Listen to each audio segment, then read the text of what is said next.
Still trying to make one of these haircuts look good? I think it's time we had a little chat. Hey you! So, I've addressed the current 90s style revival extensively on my channel, and one of the worst aspects of it seems to be that it's influencing hairstyles as much as it is fashion choices. That's right, we're talking about the middle part. I can't believe I'm seeing males over the age of 6 trying to rock a pair of curtains in this day and age. I mean, it's time to face reality. This is not 1996, and you are hopefully not a boy band member. Now, the main reason why the middle part should never be worn is that only a tiny minority of men have a perfectly symmetrical face. And if you try and pair an unsymmetrical face with a perfectly symmetrical haircut, it looks not just dated, but more than a little creepy. Now, if you have to part your hair, just part it a bit off center for a look that's a bit more in sync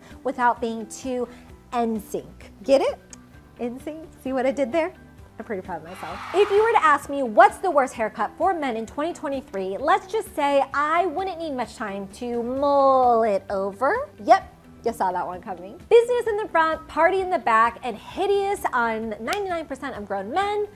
Let's talk about the mullet. Once reserved for guitar-wielding rock stars and banjo-wielding rednecks, the mullet is the perfect example of a trend, spreading like some sort of disease of douchiness. It screams, I'm super confident, but not in an attractive way, and more in a, I want everyone to look at me sort of way. There really is nothing worse than an ironic fashion statement, and if you think you can pull this thing off, I beg you to reconsider. Speaking of white trash, the next haircut that no grown man should be sporting in 2023 has got to be my next pick, the rat tail. As any guy with a receding hairline will tell you, the ability to grow your hair long is a privilege, and you really shouldn't be taking it for granted by shaping it into a mangy little Jedi braid that tickles the back of your neck. Now, I know Maddie Matheson might have been able to pull this thing off on the bear, but he is Maddie Matheson and is very much the exception of the rule. I mean, this thing is named after literally the grossest part of a rat,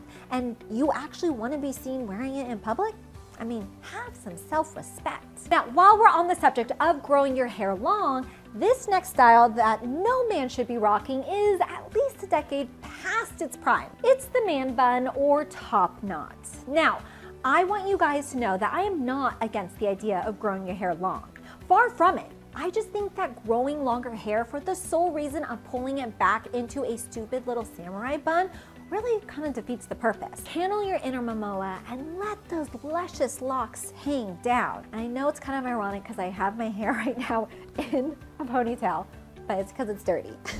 As mentioned, I think the worst part of the man bun or top knot has got to be the fact that it just looks so darn dated. I mean, it's been years since this was first popularized by David Beckham and Hairstyles, making it basically the hair equivalent of skinny jeans or trucker hat. I mean, leave it to the past, boys. So my next pick isn't necessarily a specific hairstyle, but I definitely feel it's worth including, and that is any hair that is overly greasy. So believe it or not, guys, the I haven't showered in days look, not that attractive. A bit of shine can look great, especially on shorter hairstyles like the pompadour and the side part, but rocking long, greasy hair just makes you look like something of a man-child who doesn't take his personal hygiene seriously. I mean, if you're not gonna wash your hair, then at least throw on a baseball cap. Make sure that you use a shampoo 2 to 3 times a week for a look that's more carefree and less careless, okay?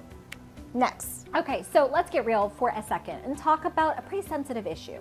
Hair loss. I mean, look, I get it. Losing your hair can be one of the hardest things a guy can go through, but it's something that's ultimately gotta be accepted so that you can start making it work for you. And if you happen to be going bald in the middle, then I implore you to avoid going for a U-shaped horseshoe style around the side. Now, the reason is that the U-shaped hairline is a look that's pretty much impossible to style into something decent looking. Many guys have tried, and 99.9% of them have failed, as what ultimately results is an eye-catching look that's eye-catching for all the wrong reasons. I mean, let's be real, George Costanza ain't exactly considered a symbol of masculinity. Jason Statham, Dwayne Johnson, on the other hand, I mean, absolute hunks. They own what God gave them, and they accepted their baldness with confidence and bravado, and adapted a haircut that reflects that.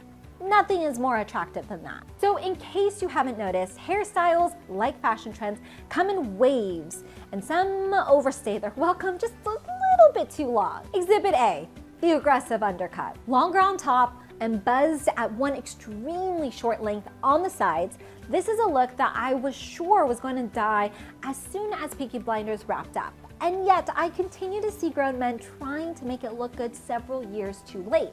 It's a trend, guys. I mean, you do realize Tommy Shelby and co. wore their hair like this to avoid getting fleas and lice, right? Interestingly enough, I have been seeing some men sporting bad undercuts as a way to try and cover up thinning or bald patches at the crown of their heads. Sorry guys, but it's just not fooling anyone. I mean, points for like creativity, but oof.